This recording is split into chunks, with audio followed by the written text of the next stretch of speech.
시청자 여러분 안녕하십니까? BOA 모닝뉴스 시작합니다. 미국 국무부가 북한의 제재 완화 요구를 일축하면서 대북 제재 이행 의지를 강조했습니다. 북한과 아무 접촉도 없는 동안은 제재를 계속 이행할 것이라며 북한은 조건 없는 대화 제의에 호응하라고 촉구했습니다. 첫 소식 조상진 기자가 보도합니다. 미국 국무부가 북한의 대화 복귀를 거듭 촉구하면서 그때까지 제재 압박을 풀지 않겠다는 의지를 확인했습니다. 국무부 대변인실 관계자는 3일 북한이 미북 회담 전제 조건으로 일부 품목의 수출입 허용을 요구했다는 한국 국가정보원의 국회 보고에 대한 BOA의 논평 요청에 북한과의 어떤 종류의 관여도 없는 동안 유엔 대북 제재는 계속 유지될 것이고 미국은 국제사회와 함께 제재를 계속 이행할 것이라고 답했습니다. 국무부 관계자는 북한이 한국에 전한 것으로 알려진 제재 완화 요구를 일축하면서 우리는 한반도의 완전한 비핵화 목표를 위해 북한과의 외교에 관여할 준비가 돼 있다는 것을 분명히 해왔다고 밝혔습니다. 또 전제 조건 없이 언제 어디서든 만나자는 우리의 제안은 여전히 유효하다면서 북한이 결국 우리의 제안에 반응을 보이기를 바란다고 강조했습니다. 네드 프라이스 국무부 대변인도 3일 정례 브리핑에서 북한의 대화 제의에 호응할 것을 촉구하면서 공은 북한에 있음을 거듭 분명히 했습니다. As you've heard from Ambassador Sung Kim, anytime, anywhere, without preconditions.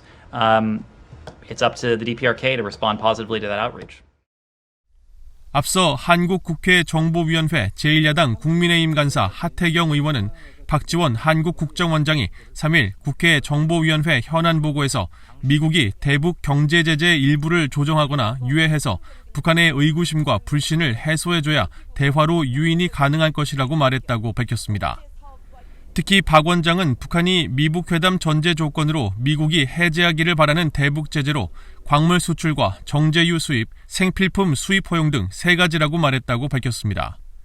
이에 대해 한국 외교부 당국자는 한미 외교당국 간 협의 과정에서 특정 품목에 대한 제재 면제 논의는 이루어진 바 없다고 선을 그었다고 연합뉴스 등 한국 언론들이 보도했습니다.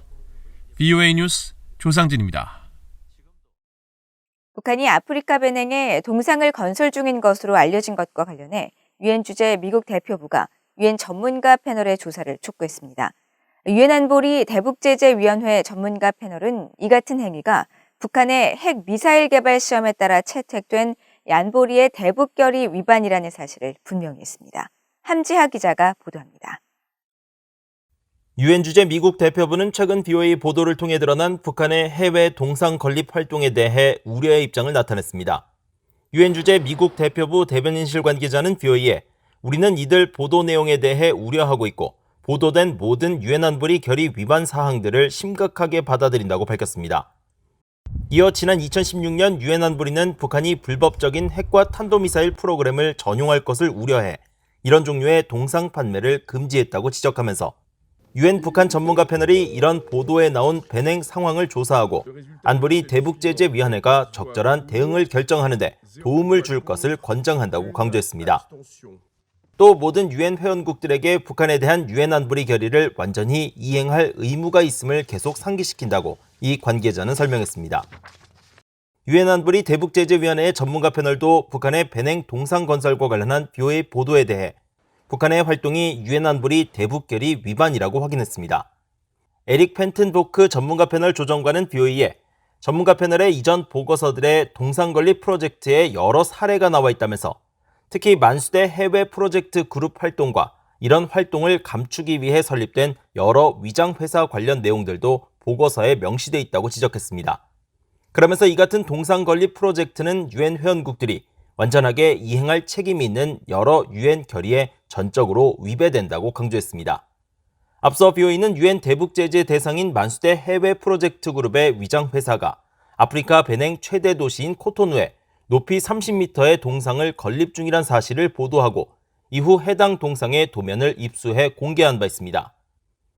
북한의 잇따른 핵과 미사일 개발 시험에 따라 유엔 안보리는 지난 2016년 결의 2321호를 통해 북한이 해외로 동상을 수출하는 행위를 금지했고 이듬해 추가 채택한 결의 2371호에서는 만수대 창작사의 해외 법인인 만수대 해외 프로젝트 그룹을 제재 명단에 올린 바 있습니다.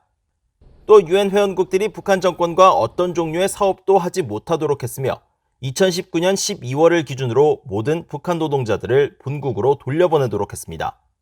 BOE 뉴스 함재합니다. 북한인 국제사회가 북한을 핵 보유국으로 인정해줄 것을 바라고 있지만 미국은 절대로 이를 받아들이지 않을 것이라고 시드니 사일러 미국 국가정보국 DNI 북한 정보담당관이 밝혔습니다.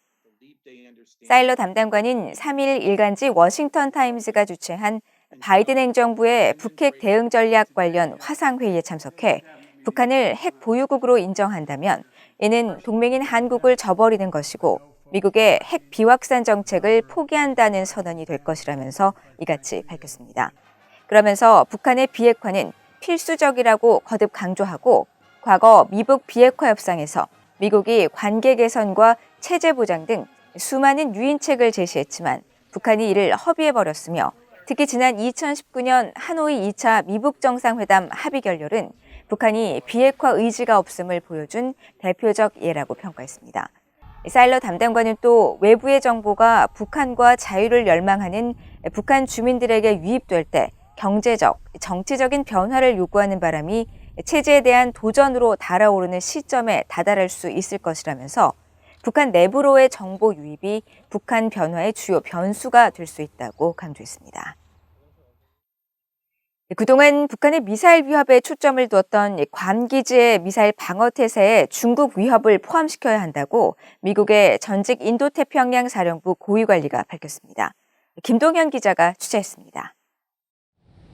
미국 헤리티지 재단이 주최한 화상대담에 참석한 미국 인도태평양 사령부의 작전 기획과장을 지냈던 브렌트 세들러 헤리티지 재단 선임연구원은 기존 괌의 미사일 방어 태세를 중국의 위협에 초점을 맞추도록 재조정할 필요가 있다고 밝혔습니다. 괌은 모든 동아시아 전군의 열점 지역들과 가까이 있어 미군과 우방군의 영내 투사력 관점에서 매우 중요한 요충지라면서 그동안 대북 미사일 위협에만 초점을 뒀던 괌의 미사일 방어 태세를 개선할 필요가 있다는 겁니다.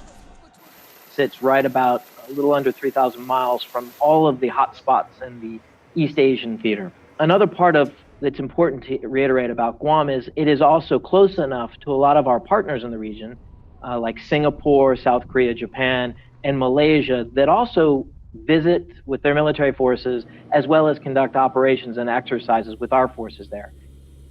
세들러 선임연구원은 특히 현재 괌에 배치된 고고도 미사일 방어 체계 사드는 지난 2013년 북한의 미사일 위협을 고려한 긴급 요청에 따라 배치했지만 당초 중국이 부상하는 위협을 고려했던 것은 아니었다고 설명했습니다.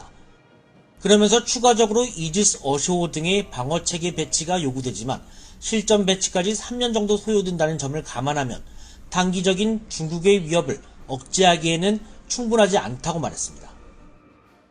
So if we don't get Aegis ashore, that's like takes about 3 years to build. You're going to have to need, in order to be inside this Davidson window, Admiral Davidson window, to deter China in the near term, you need something there sooner. A couple of things to consider. 세들러 전 과장은 중국의 영내 접근 차단 전략인 이른바 반접근 지역 거부 전략에 당장 대응할 수 있는 태세가 필요하다며 내년에 퇴역 예정인 미 해군 순양함 3척을 거론했습니다. 이 순양함들은 모두 탄도미사일 방어 능력을 갖추고 있어 당장 퇴역시키기보다는 괌 항구에 정박시켜 제한적으로라도 이지스 어쇼어의 역할을 수행할 수 있는 임시적 방안도 모색해야 한다는 겁니다.